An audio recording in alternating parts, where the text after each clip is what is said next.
कल्याणमध्ये सिंदीगेट येथून नववर्ष स्वागत यात्रेला सुरुवात झाली असून या यात्रेत महिला, ज्येष्ठ नागरिक तसेच विविध संस्था मंडळ, विविध सामाजिक संस्था सहभागी झाल्या आहेत।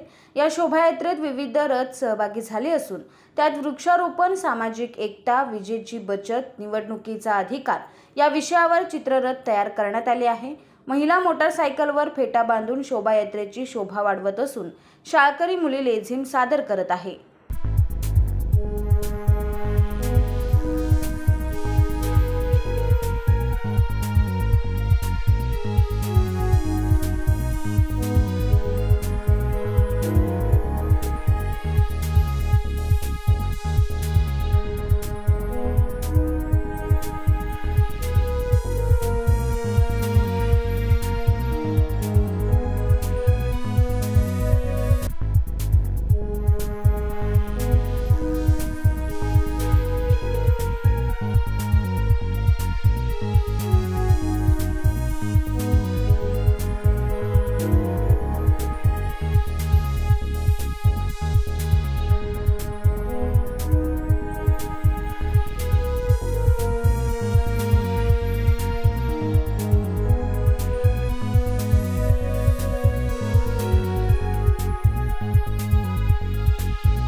अभिलाष डावरे, PV न्यूज, कल्याण।